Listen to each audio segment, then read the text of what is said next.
성령을 따라 행하는 교회 시리즈 15번째 시간으로 우리는 성령의 비전을 가진 교회요, 성령의 비전을 가진 사람들입니다. 그렇다면 성령의 비전을 가진 사람은 어떻게 해야 될까요? 어떤 사람이 되어야 될까요? 오늘 본문 고린도후서 6장 11절에서 13절의 말씀을 가지고 믿음으로 무엇들을 넓혀야 할 것인가? 첫 번째 시간을 가집니다. 무엇들이라고 했잖아요.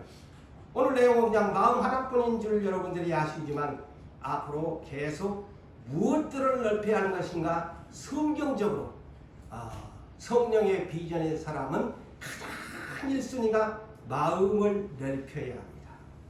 마음을 넓혀야 돼요. 때로는 우리가 이 고난 가운데 살다 보니까 참 제 자신도 그렇습니다.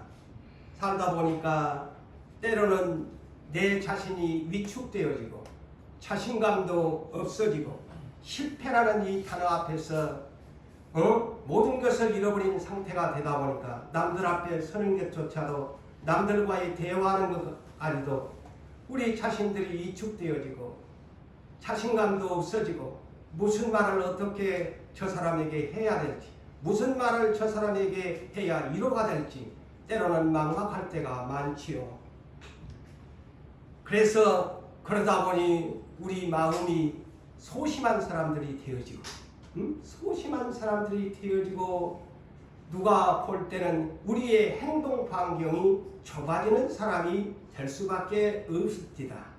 여러분도 그런 삶을 경험해 봤을 것입니다. 그래서 때로는 소심한 사람처럼 때로는 속이 비좁은 사람처럼 행동을 할 때가 많습니다. 제3자들이 볼 때는 아마 그렇게도 느끼고 본인 자신도 고난과 역경 속에서 내 자신도 모르게 소심한 사람이 되어버리고 말 한마디 하는 것도 조심스러워서 할 수가 없는 그런 환경 속에서 우리가 지금 현재 살아가고 있습니다. 왜 나는 용기가 없을까? 왜 나는 남을 내가 먼저 손내밀지 못하고 용서를 못할까? 넓은 아량을 품지 못하고 살까? 왜 저 사람이 미울까? 왜 저 사람과는 같이 하고 싶지 않을까? 때로는 째째한 속이 비좁은 사람처럼 그렇게 여러분들의 마음에 느낄 때도 없지 않아 있을 것이고 제 자신도 그렇게 살아왔습니다. 제 자신을 반성하면서 제가 또한 여러분 앞에 이 설교를 우리 마음을 넓힙시다 라는 마음의 이 제목을 가지고 여러분들과 함께 생각을 가지려고 합니다.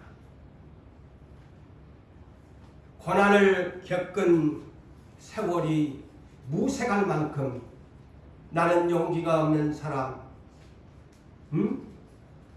배짱이 없는 사람, 누가 하면 뒤로 이 눈치 저 눈치 보면서 뒤로 물러가 버리고 앞서지를 못하고 오히려 담대함도 없고 더 두려움이 많아지고 작은 일에도 어때요? 작은 일에도 서뚜껑 자라보고 서뚜껑 보고 놀란다는 말처럼 작은 일에도 놀라게 되어지고 담대함도 없어지고 왜 나는 이런 사람이 되었을까? 마음 때문입니다. 마음이 좁아졌기 때문입니다. 고난을 겪었다면 하나님이 나에게 고난을 주실 적에는 강하고 담대한 자로 쓰기 위해서 했는데 도리어 나이가 드니까 주름살만 해지고 늙기만 하고 얼굴은 쭈글쭈글 피부도 쭈글쭈글해진 것처럼 내 마음마저도 늙어져서 쭈글쭈글 쫄아지는 인생으로 살아야 할 것인가? 마음은 늙지 말아야 합니다. 마음은 좁아지지 말아야 합니다. 당신이 고난을 받았다면 마음은 고무풍선처럼 성령과 함께 넓어져야 합니다. 오늘 본문 11절에서 13절의 말씀을 볼까요? 고린도인들이여, 이는 성경의 세계 지구촌에 있는 모든 교회에 하는 말입니다. 유부산 교인들이여.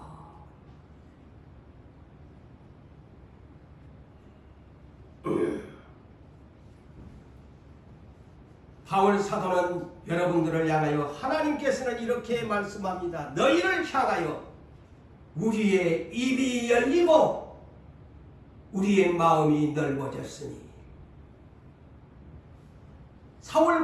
사도 바울의 전도대는 우리라는 복수를 사용하면서 바울 전도대는 우리라고 합니다.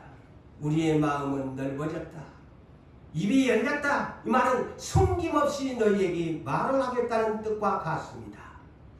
숨김없이 너희에게 바울 전도대는 너희에게 말하고 싶다. 너희가 우리로 인하여 바울 전도대 때문에, 바울이 전하는 복음 때문에 너희의 마음이 좁아진 것이 아니다. 오늘날 말과 같으면 목사들 때문에, 말씀을 전하는 자들 때문에 너희들은 내 마음이 좁아졌다고 그렇게 말하겠지만 그 얘기입니다. 목사님 때문에 내가 이렇게 마음이 좁아졌어. 째째한 사람이 되어버렸어. 소심한 사람이 되고 절장부가 되어버렸어. 그렇게 하지 말아보잖아. 이 본문이 쉽게 제가 순화적으로 설교를 합니다. 오직 목사님 때문에도 아니요, 누구 때문에도 아닌, 오직 너희 심정에서, 너희 마음에서 좁아진 것이라. 그러므로 나 바울은 아비가 자녀에게 말하듯 너희에게 말하는데, 내 말을 아비라고, 복음의 아비라고 생각한다면 보다 많은 것으로 기분 나쁘게 들지 말고 부모가 자식에게 훈계하는 말로 듣고 보다 많은 마음으로 너희 마음을 넓히라. 영어로 open your, open your, 너의 너를 열어라. 무엇을? 마음, heart wide, heart wide, open your heart wide. 마음을 넓게 열어라.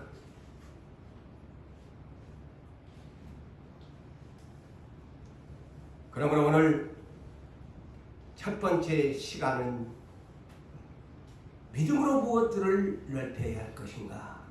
마음을 넓히라고 합니다. 마음을 넓히라고 합니다.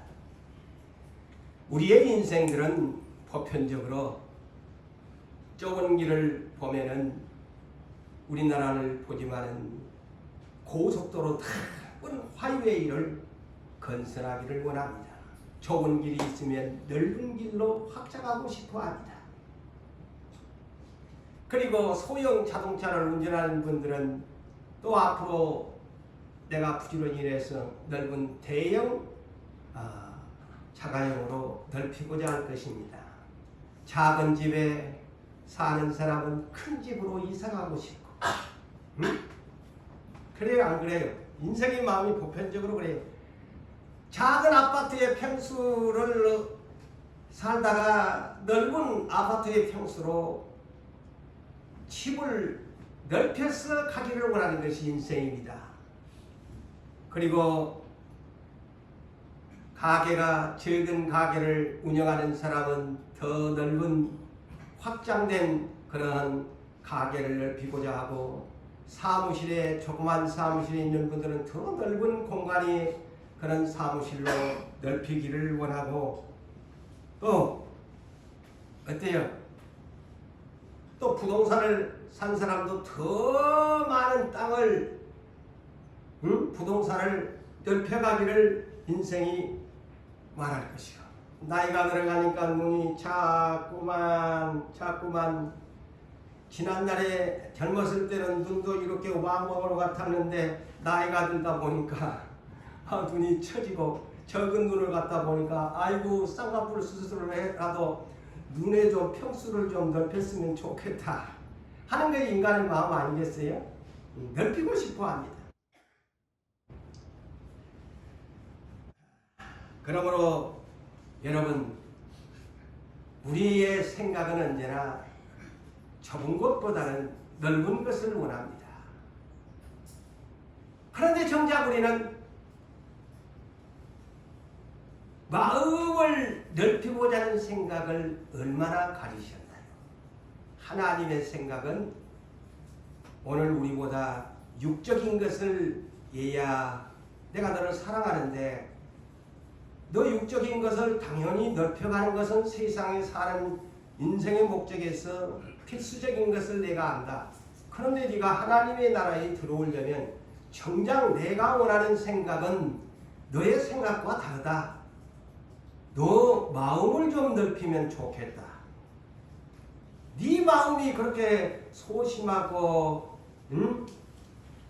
그런 비좁은 마음을 가져가지고 예수를 믿으면 되겠니?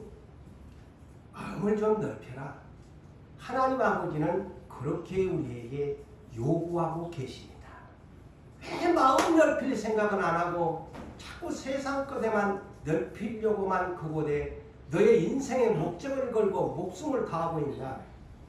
나는 너에게 원하는 것은 물론 네가 세상에 살려면 그것도 필요하겠지만 나는 영적인 아비로서 창조주로서 이 세상 모든 것이 다 내 것이란다.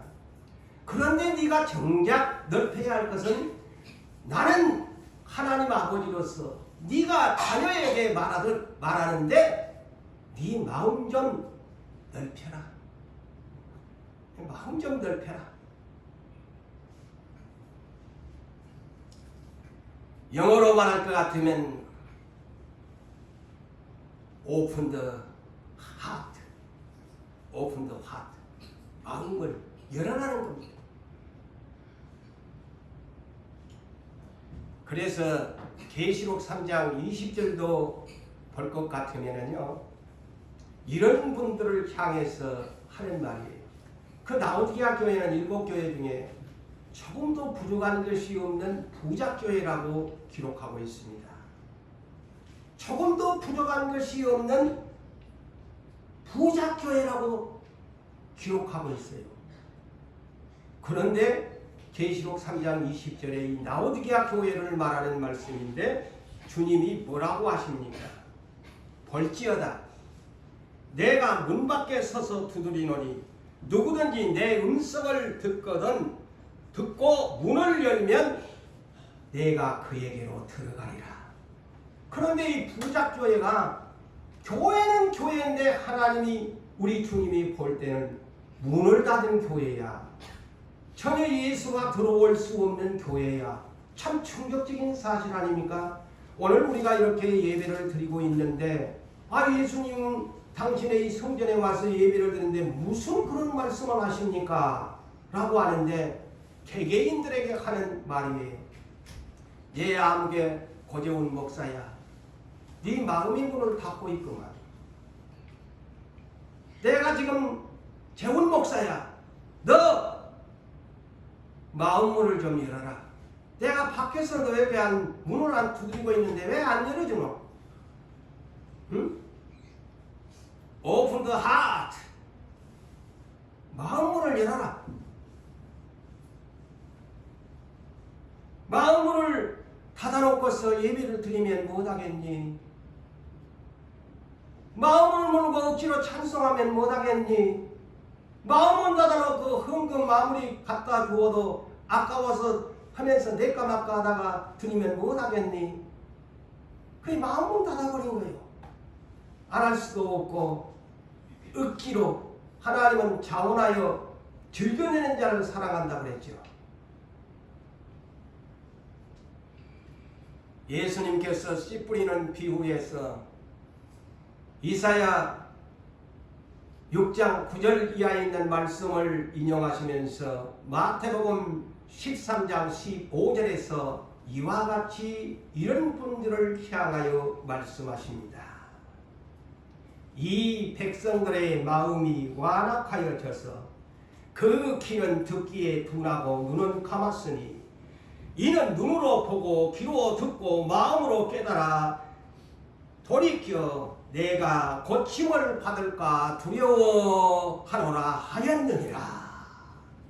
주님이 오셔가지고 유대인들을 향하여서 너희가 고침을 받을까 두려워한다는 충격적인 씨뿌림의 비유를 말합니다.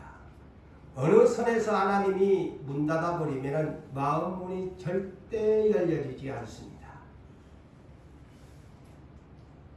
그러므로 여러분, 마음을 넓히려면 첫째로 무엇을 해야 될까요? 마음을 열어야 됩니다. 마음문을 열어야 돼요. 그래야 마음이 넓어지는 단계의 첫 단계입니다. 마음문을 열어줘야 마음이 넓혀지지요. 마음을 닫아놨는데 어떻게 마음이 그곳에 성령의 바람이 들어가서 고풍선처럼 넓혀집니까? 안 넓혀집니다. 찌그렁 바람빨인 고풍선처럼 그렇게 댕거리고 마는 것입니다.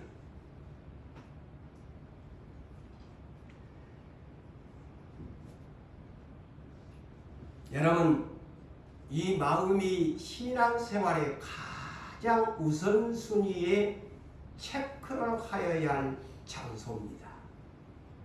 내 마음이 닫혔는가? 내 마음이 좁은가?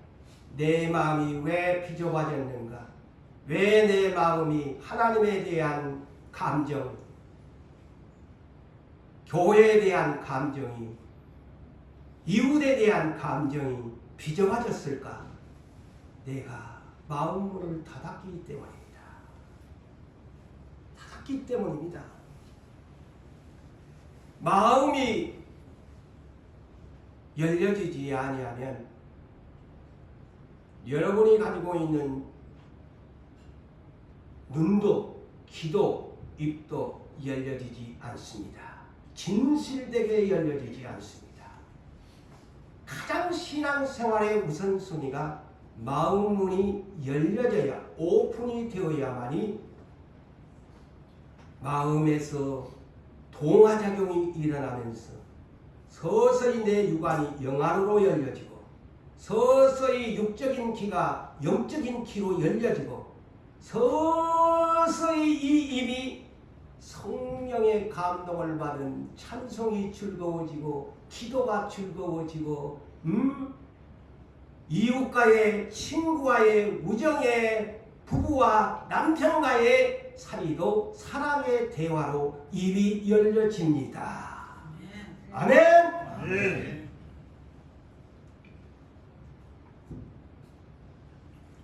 그래서 로마서 10장 10절에 여러분이 잘 아는 성경의 구절입니다. 오늘날 복음을 전하는 자들이, 그런데 저는 이 말씀을 이렇게 여러분들에게 드리고 싶어요. 마음에 믿어. 대단히 중요합니다. 마음에 믿어. 마음에 믿어. 의에 이루고, 보세요.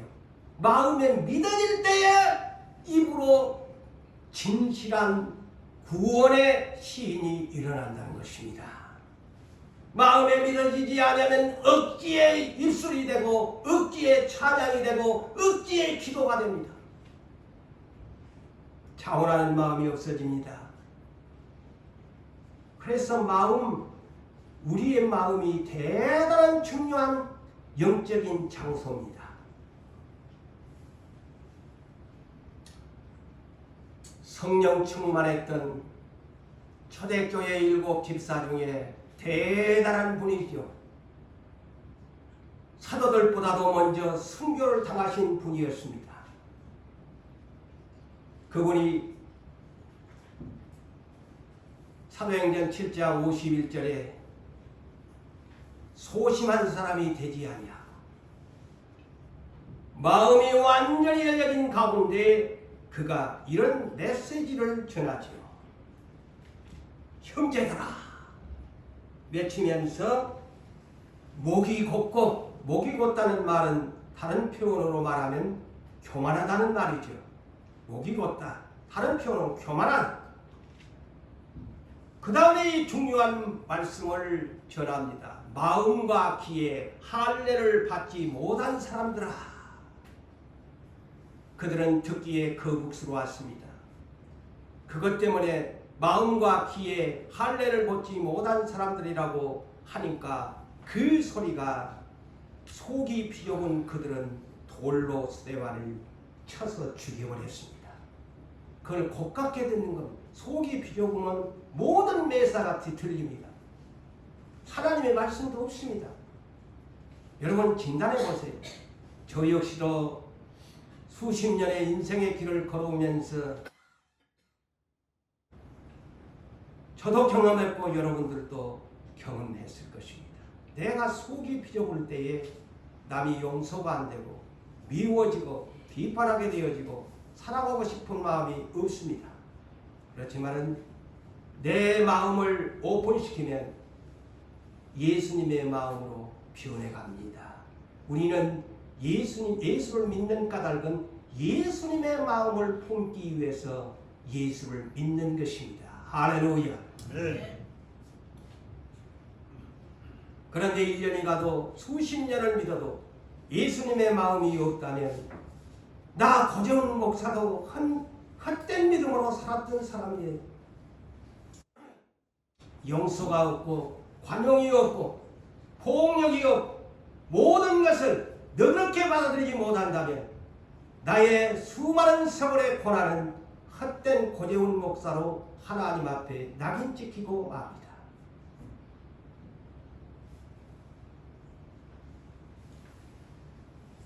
여러분, 마음과 귀에 할례를 받아라는 것은 마음을 찢어라.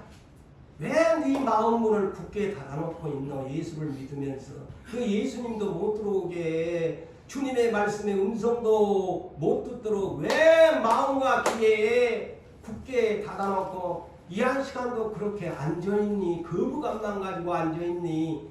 너 마음을 찢어라. 오픈시켜라. 기도 찢어가지고 할례를, 곧 이 할례라는 말은 찢어라는 거예요. 찢어라. 찢어라. 오픈시켜라.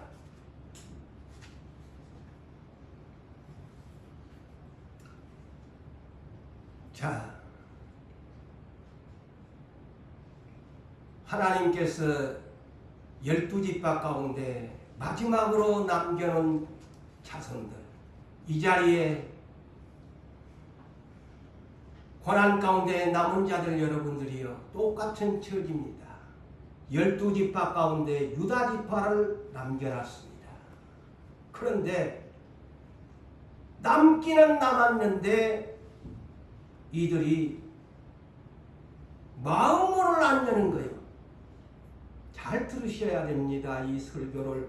이는 에레미야 4장 3절로 4절에 기록되어 있습니다. 남으면 무엇하겠니? 라는 그렇게 저는 말씀을 돌려서 합니다. 남으면 무엇하겠니? 유다야, 너희가 12지파 가운데 남으면 무엇하겠니? 너희 묵은 땅을 갈고 가시던 불에 파종하지 말라. 묵은 땅이 뭐예요? 경작하지 아니하는 밭을 말하죠. 밭은 밭인데 씨를 뿌리지 아니하는, 하다 보니까 막 잡초들이 우거지고 가시던 불이 우거진 그런 묵혀놓은 땅을 묵은 땅이라고 성경에 비유하면서 남은 유대 백성들에게 하는 메시지예요. 선지자가 묵은 땅에다가 파종하지 말라. 그러면서 유다이나 예루살렘아, 그게 뭘까요? 누구는 남은 자들이다. 너희가 스스로 할례를 행하여 너희 마음 가죽을 베어내라. 찢어라. 너 마음 가죽 좀 좀 굳게 닫힌 마음까지 좀 찢어버려라. 남았다고만 미세당당하지 말고 너 진짜 남았다 그러면은 마음 가득 좀 배웠나? 자, 성경에가 있네. 저 역시도 여러분들도 남은 것만 자랑하지 말고 네가 진짜 마음 열고 예배드리나? 네 묵은 땅이야. 이 묵은 땅이 뭘까요? 영적으로 옛사람의 마음, 온갖 더러운 죄악으로 얼룩져 있는 옛사람, 지난날에 예수 믿기 전에 생각, 예수 믿기 전에 모든 더러운 악한 생각, 그 옛사람의 마음이란다. 그거 찢어버려라. 그게 묵은 땅이란다. 그러면서 그리하지 아니하면 묵은 땅을 옛사람을 찢어서 마음가짐을 베이지 아니하면 나는 너희의 악행으로 말미암아 나의 분노가 불같이 일어나서 나의 이 분노의 불을 끌 자가 없으리라. 하나님이 화를 내가 너희 남았다고 큰소리 치는데 유다야 예루살렘아 70년 포로로 너희들을 바벨론으로 회개하지 아니하면 나의 이 분노의 불을 끌 자가 없다. 겁나지 않습니까? 하나님은 사랑하기 때문에 그 분노가 징계의 매를 들여서 70년간 바벨론 포로로 끌려가 버리게 하겠다는 것을 에레미야 4장에서 경고를 하는데도 유다 백성 예루살렘 주민들이 콧방귀 끼다가 포로로 끌려가 버립니다. 그 에레미야 선지자의 예언이지요. 여러분, 사람의 마음은 신비한 곳입니다. 하나님의 형상대로 지음받았기 때문에 이 사람의 마음은 신비한 곳이에요. 짐승은 없어요. 사람만이 유일하게 마음이 있어요. 이 마음을 다른 말로 스피릿, 하트라고 하지만 영적으로는 스피릿, 영입니다. 이 마음이 영이에요. 하나님과 사람만이 가지고 있을 수 있는 마음이에요. 그래서 하나님은 언제나 우리의 예물을 안 보고 어디를? 사람의 이 마음을 보신다고 하잖아요. 그래서 다윗을 세울 때도 너는 내 마음에 맞는 사람, 마음을 보고 하나님이 하셔요. 선택의 일꾼의 기준도 하나님. 근데 우리 인생의 기준은 예물을 보고 선택을 하거든요. 근데 하나님은 아니야. 너희가 보지 못하는 나는 마음을 보고 선택한단다. 중심을 보고 선택한단다. 마음이 똑바로 서 있으면 그가 아무리 많은 죄를 지었어도, 다윗이 아무리 온갖 많은 죄를 지었어도 하나님의 말씀을 들을 때는 엎드리고 회개합니다. 그래서 하나님 마음에 맞는 사람이 된 거예요.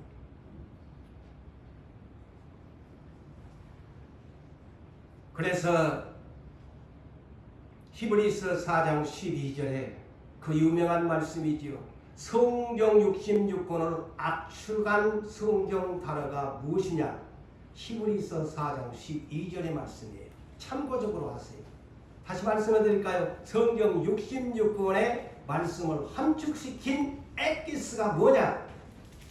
히브리서 4장 12절을 보시지만 하나님의 말씀이에요.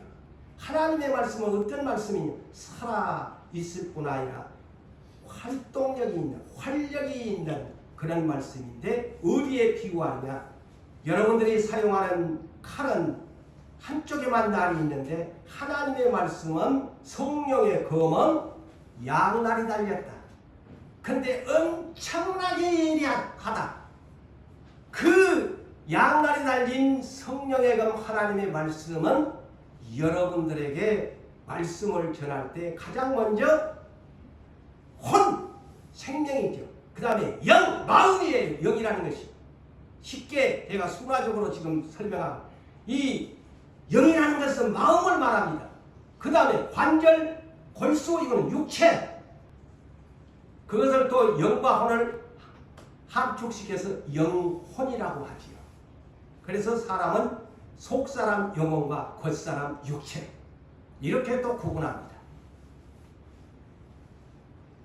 그런데 이 하나님의 말씀은 영과 혼과 관절과 골수를 찔러 쪼갠다고 하잖아요. 그러니까 여러분이 그래서 하나님의 말씀을 설교를 들을 때는 때로는 찌르니까 아프니까 믿음이 안 따라주면 거부감이 오지만은 그거를 믿음으로 받아들인 사람은 양심이 찔리게 돼 있어요.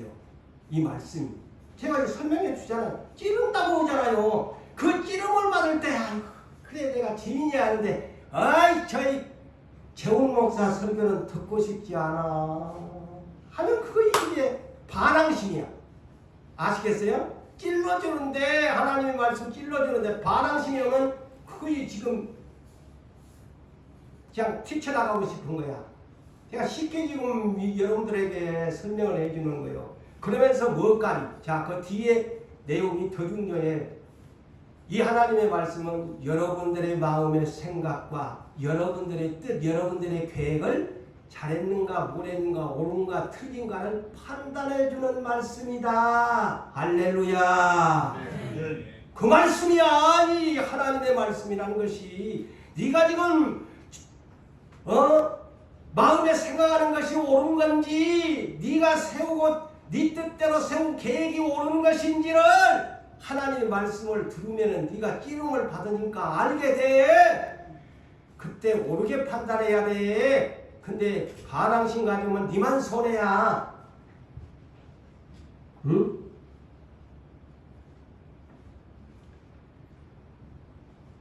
그래서 자, 또 하나님이 부탁을 하지요. 그런데 이 세 가지는요. 영과 혼과 관절 곧 우리의 몸 이 세 가지는 주님 올 때까지 흠도 없게 보존하기를 당부합니다. 다시 말 데살로니가전서 5장 23절에 주님이 오실 때까지 강림하실 때에 네 혼, 그 다음에 네 영 마음, 그 다음에 네 육체 몸 흠없이 너희 예수가 재림할 때에 보존되기를 원하노라. 아멘. 그렇게 마음 관리해야 되겠어요? 아니요? 어느 날 아마 설교에 처음 들을 거야. 마음 보존해야 된다는 거. 그래서 여러분 마태복음 22장 37절 이하에서 자, 저는 이것을 준비하면서 그렇구나 라고 또 깨달았지요. 제 자신이 또 그것을 배웠습니다. 뭐냐? 여러분 십계명 다 압니다. 마태복음 22장 37절로 40절에 이르는 이 말씀을 보면은 십계명을 요약하면 크고 첫째 되는 계명이 하나님 첫 번째 사랑이고 둘째도 그와 같으니 내 이웃사랑을 내 자신과 같이 사랑하라 그랬는데 이 내용의 핵심이 뭡니까? 세 가지를 했죠. 첫째, 마음을 다해서 사랑해라. 이제 아시죠? 마음을 다해서 하나님을 사랑하고 내 이웃을 사랑하라. 마음을 다해. 요거는 다른 말로 줄여서 온 마음을. 그 다음에 이제 뜻이고 목숨을 다하여 살아가라. 그래서 이 마음을 빼버리면 안 돼요. 기독교인들이. 대단히 중요한 귀한 장소입니다. 그래서 고린도전서 3장 16절 17절에도 성령님이 우리 몸뚱아리를 크게 일컬어서 너희 몸은 너희 육체는 성령의 전이다. 이 성령의 전을 더럽히면 멸하시리라. 도대체 그러면 우리 몸뚱아리는 맨날 때도 먹고 못도 먹고 똥도 싸고 다한데 우리 몸을 어떻게 깨끗하게 하라고 하나. 아무리 목욕을 한다고 하지만 여러분이 또 그런 생각을 하죠. 너희 몸을 더럽히면은 멸하시리라 그랬다. 아니 나는 눈곱도 끼고 입에서 냄새도 나고 귓구멍에 깃밥도 들어있고 또는 막 온도 다 태소변을 보면서 살아가는데 내가 어떻게 주님 올 때까지 내 몸을 깨끗하게 보존할 수 있습니까? 어떻게 성령의 정이 될 수 있습니까? 다른 데가 중요한 것이 아니야. 마음이에요. 그것은 마음으로 해석하세요. 어디에? 고린도후서 1장 22절에 답을 줍니다. 응? 그가 또한 우리에게 인치시고 도장을 찍으시고 너는 내 것이라 도장을 찍으시고 보증으로 우리 마음에 성령을 주셨느니라. 네. 그렇다면 어디를 더럽히지 말아야 할까요? 마음을 더럽히지 말아야 돼. 손 안 씻힌 것은 괜찮아. 예수님이 네 손 안 씻었으니까 천국에 오지 마가 아니야. 너 이빨 안 닦았으니까 더러운 냄새 나서 오지 마 한 것이 아니고 하나님이 보시는 것은 중심이라고 그랬지요. 이제 이 깊이를 아셔야 돼. 네 마음이 더러우면 내가 너 구원시킨다. 이 뜻이. 내가 애모가 못났던 장애자가 됐던 온갖 막 못 살아서 꾀쟁이 거지같이 살아도 그것 보려고 하나님 한 거 아니에요. 네 마음의 중심이 무엇을 품고 사느냐. 그게 믿음이에요. 그게 믿음이에요. 응? 성령이 내 마음에 와 계셔요. 성령님은 어떤 분? 홀리 스피릿. 영어로 더 스피릿. 영이에요. 내 마음도 영이에요. 그러니까 성령님이 어디 와 계신? 내 마음이 영이니까 영과 영이 동거하고 있는 거예요. 할렐루야. 자, 성경의 깊이를 여러분이 그렇게 하나님의 속성을 알아. 하나님의 성령이 어디 와 계시냐? 예수 그리스도의 내 마음에 와 계셔. 내 마음에 와 계셔. 그래서 에베소서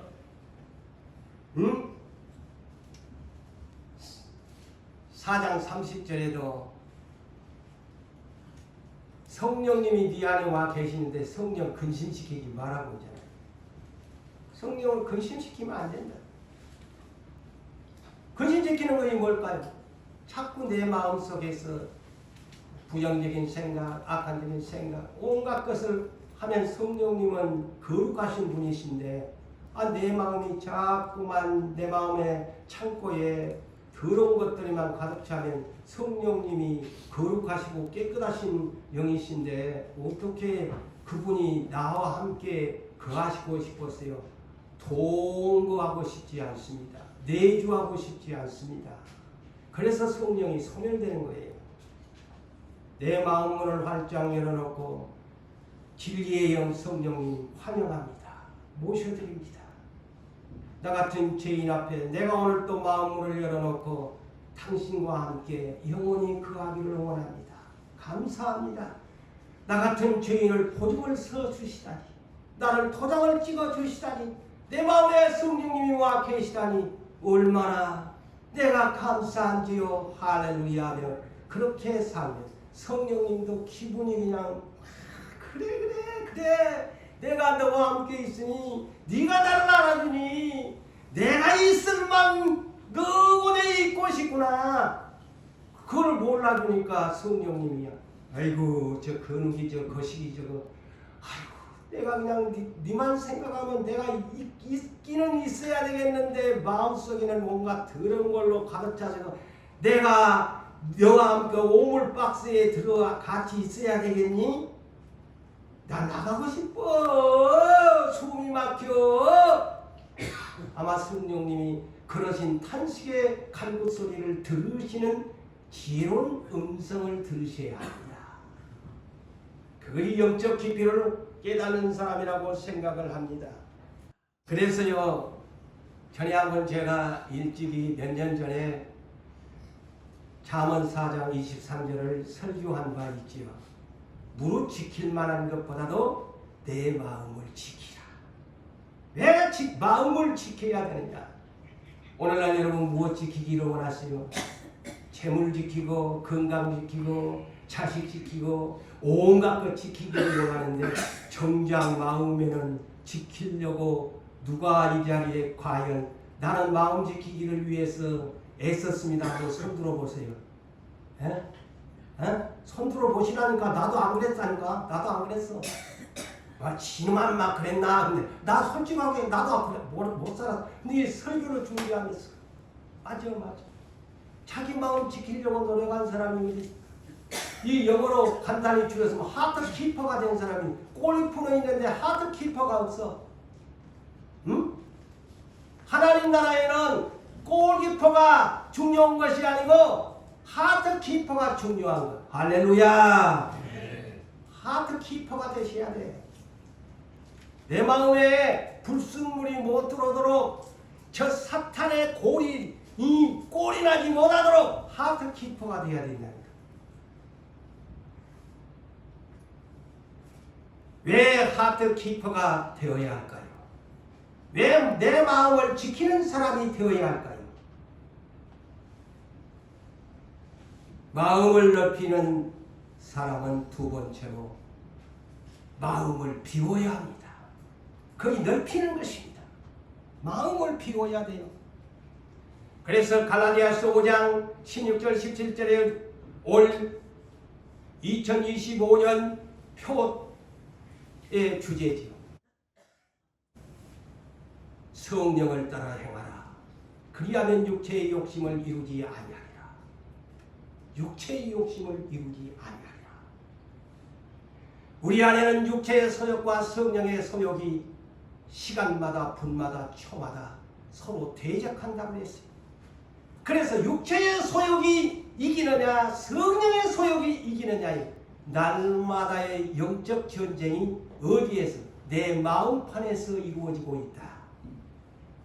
이 사실을 아십니까? 내 마음의 그라운드에서 육체의 소욕과 성령의 소욕이 박싱을 합니다. 육체의 소욕이 이겨버리면 나는 육체의 소욕이 되어버립니다. 그래서 깨어있지 못하면 육체의 소욕이 맨날 오른손을 듭니다. 내가 이겼대. 성령아 마귀가 저 거시기는 육체의 소욕이 이겼단다. 손을 들어줍니다. 봐라. 욥에게 사탄이 찾아와서 그러잖아요.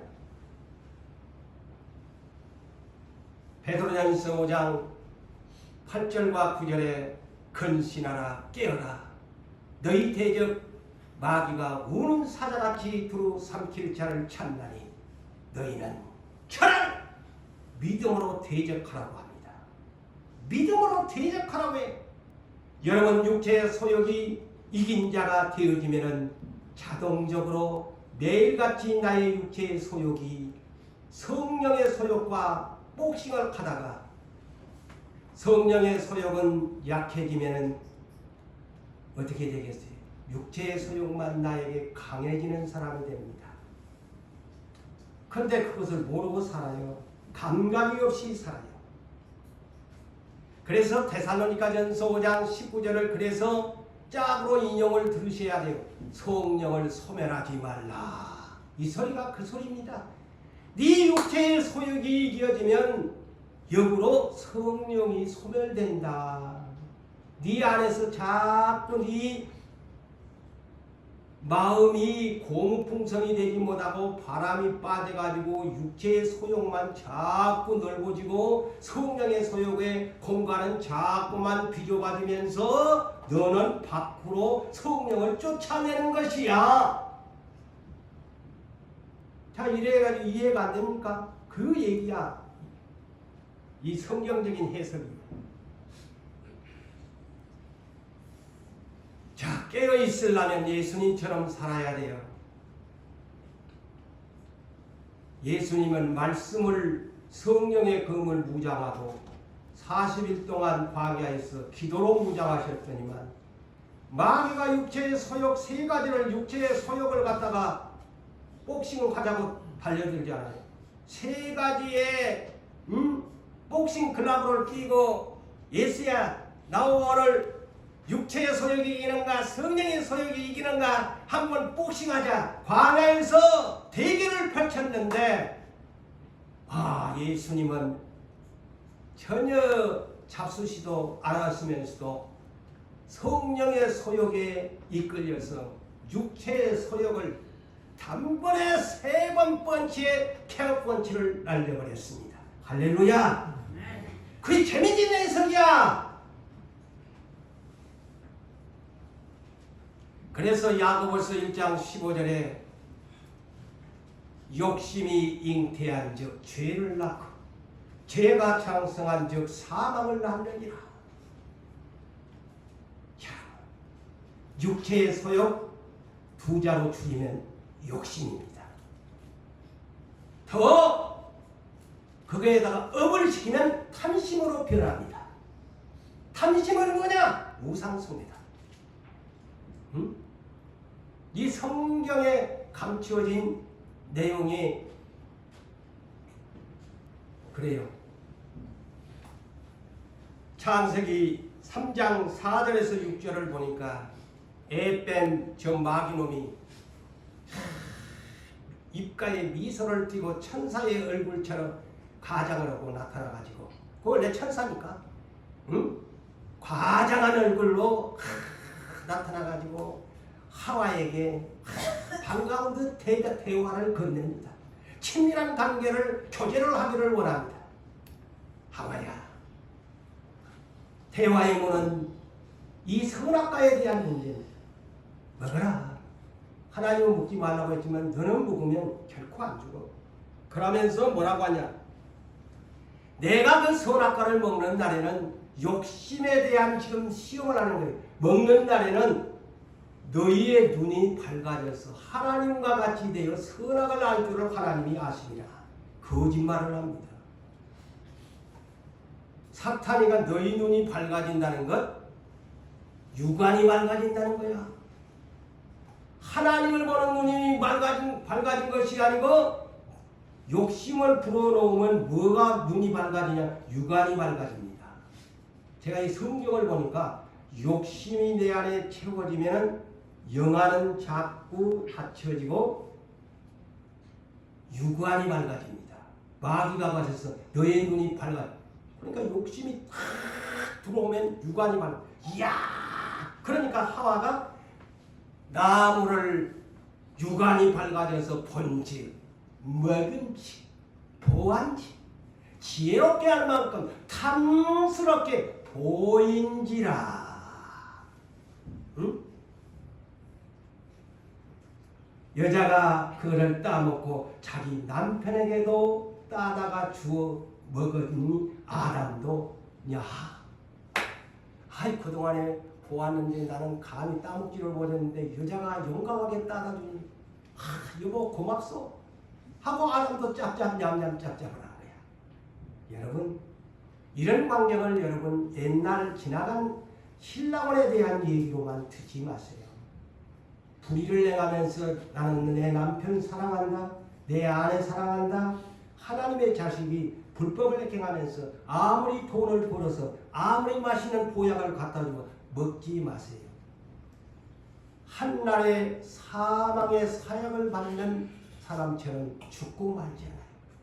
다 죽어요. 동반 사망자가 됩니다. 그럴 때는 좋지. 여보 사랑해 사랑해. 당신만이 채워야 했는데 아니 같이 죽자는 사형인 줄도 모르고 그냥 먹어 냠냠 했으니 그게 무슨 사랑이야. 니 죽고 나 죽고 나는 니 죽고 나 죽게 나 혼자 못 간대. 남편 아내야 나 혼자 갈 수 없어. 니도 먹고 나도 먹고 죽게. 아이고 기가 막히네. 코가 막히네. 그래서 먹을 것 안 먹을 것은 가려서 잡수세요. 하나님 말씀대로 사세요. 그게 현명한 사람이에요. 여러분 마음이 왜 내 마음이 좁아질까요? 그 이유를 알아야지. 마음은 욕심의 창고이기 때문입니다. 잊지 말고 사세요. 성령님이 주는 영감 속에서 깨달은 거예요. 마음은 욕심의 창고다. 부패하고 더러운 것이 채워지는 것이 마음이에요. 응? 그래서 예레미야 17장 9절에 말씀하지요. 만물보다 거짓되고 심히 부패한 것이 마음이라. 성경은 말씀하잖아요. 심히 더럽고 추한 것이 우리 마음이래요. 에? 그러니까 하나님이 마음의 중심을 보는 거야. 구원, 마음 중심 보고 구원시켜줘요. 믿고 있느냐? 두째, 그 욕심이 있나 없나? 마음의 중심에 절대 내가 내 얼굴이 못났고 남한테 나올 수 없어도 마음만 하나님 모시고 살면 천국 좋은 곳 부활하여 영원히 아름다운 세계에서 삽니다. 멋진 인생으로 변화됩니다. 그래서 마가복음 7장 20절에서 23절을 보면 예수님의 제자들을 보고 손을 씻지 않고 음식을 먹는다고 막 바리새인들이 정죄를 하잖아요. 그러니까 예수님이 이 말에 그 잘못된 신앙만을 가지고 매식적으로 믿는 자기들 자칭 유대교에 잘 믿는다고 하는 자들을 질타하잖아요. 야! 씻지 아니하고 입으로 들어가는 것이 더러운 것이 아니고 너그 마음에서 나오는 것이 더럽단다. 바르게 정정해 주잖아요. 사람들은 다 씻지 아니하면 손 안 씻고 코로나 시대에 그렇게 사는데 그거 주의해야지요 하는데 그것이 더러운 것이 아니고 네 마음에서 나오는 것이 더러운 것이야.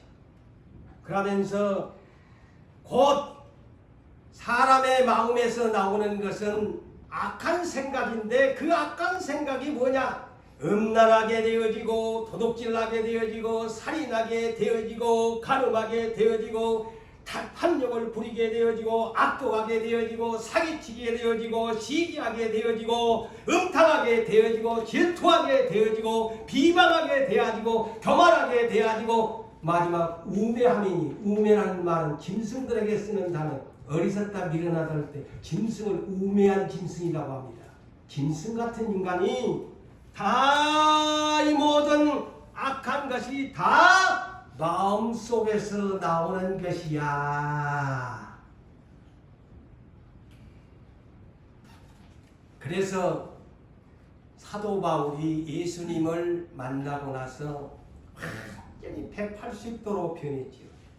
이는 빌립보서 3장 4절로부터 이하에 있는 말 9절까지인데 자기의 가문, 자기의 열심, 자기의 학벌, 자기의 가문, 육체적으로 신뢰할 만한 자랑할 만한 것이 있지만 예수를 나는 만나고 나서는 그리스도를 위하여서는 모든 것을 해로운 것으로 여기게 되었다. 그런데 더 심한 표현이 뭐냐면 나는 배설물로 여기게 되었다. 야, 대단한 변화 아닙니까? 자기가 자랑할 만한 명예나 가문이나 교회 열정이나 누구 앞에서도 율법에 흠이 없는 사람이 베냐민 지파의 히브리인의 이스라엘 오리지널 히브리인 중에 히브리인 오리지널인데 다 배설물로 여긴다. 똥오줌으로 여긴다는 거야. 왜? 나의 인생의 경주의 목적은 나는 예수를 얻는 데 목적이다. 그래서 다 내려놨다. 두 번째는 뭐냐? 나라는 존재가 예수의 일곱의 눈에 내가 발견되기를 원한다. 여러분 심판날에 예수의 일곱의 눈에 띄는 자가 되어 만나시기를 원합니다. 예수의 눈밖에 나면 난 너 모른다. 네가 주여줘야 한다고? 난 눈도 모른다. 사도 바울이 이것을 고백합니다. 깨달았어. 여러분 빈부귀천, 저는 이런 생각을 합니다. 내가 못 살아서가 아니라 빈부귀천, 새끼 대한민국 사람들 다 자기가 먹기 싫어서 안 먹지. 지금 그런 시대잖아요. 대한민국이 잘 사는 시대예요. 새끼 음식 다 먹습니다. 그런데 빈부귀천에 음식의 차별은 있겠죠. 잘 사는 사람은 더 고급스러운 것을 먹을 끼고 못 사는 사람은 약간 좀 못 미치는 수준의 음식을 먹겠지만, 그렇지만 결국에 아까도 사도 바울이 배설물 얘기를 했는데, 부자가 먹는 것은 오줌 색깔이 금 색깔로 나옵니까? 또 미안합니다만 배설물에 똥을 화장실에 가서 보는데 금 색깔로 황금 색깔이 나옵니까? 물론 이 우리끼리 여기에 나오면 거의 건강한 사람이라고 합니다만 다 똑같잖아요. 오줌 색깔이나 대변 색깔이나 다 똑같아요. 그리고 빈부귀천이 장수에 따라서도 차이는 있겠습니다만 죽음이란 거는 다 똑같이 맞아요.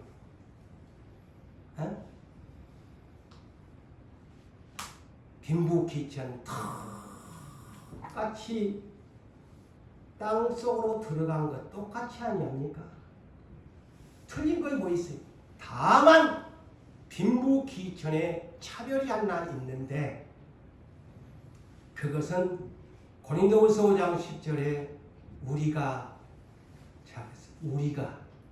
우리 그리스도인들을 말하지, 우리가 성경이 다 모두 누구와 관계없이, 그 다음에 세 번째, 반드시 그리스도의 심판대 앞에 서서 그 몸으로 선악간에 행한 것을 나타나게 된다. 그래서 무슨 차별이냐? 지옥으로 갈 차별이 있고 천국으로 갈 차별은 분명히 죽음 위에 있단다. 맞아요, 안 맞아요?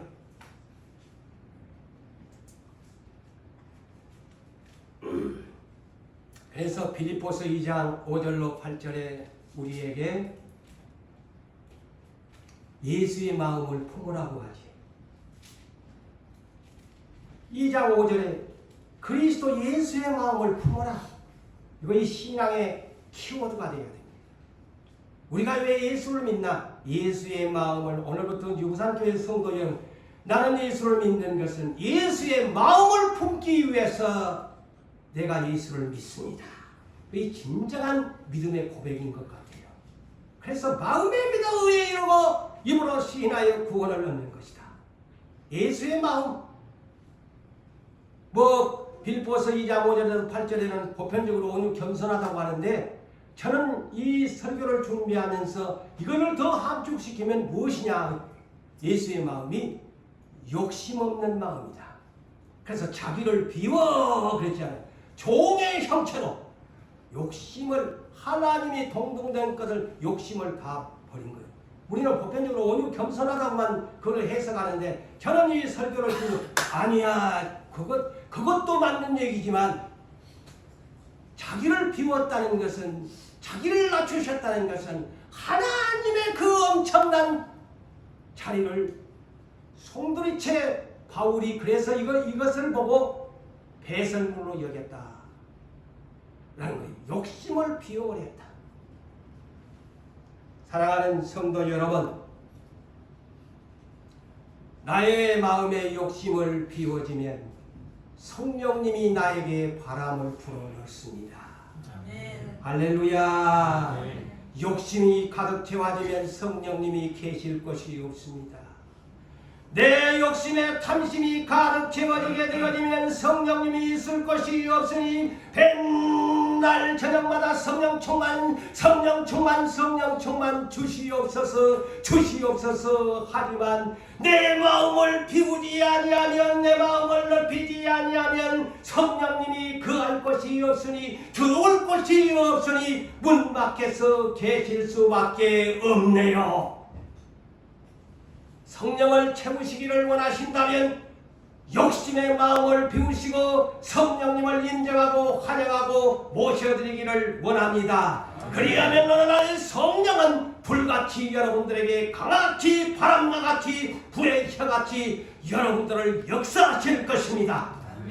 성도 여러분들이요, 믿음으로 마음을 넓히시기를 원합니다. 그래서 마음을 여시고 욕심 있는 마음, 예수처럼 예수의 마음으로 비워버려 성령님의 강하게 임재하시기를 기다리시기를 주의 이름으로 축원합니다.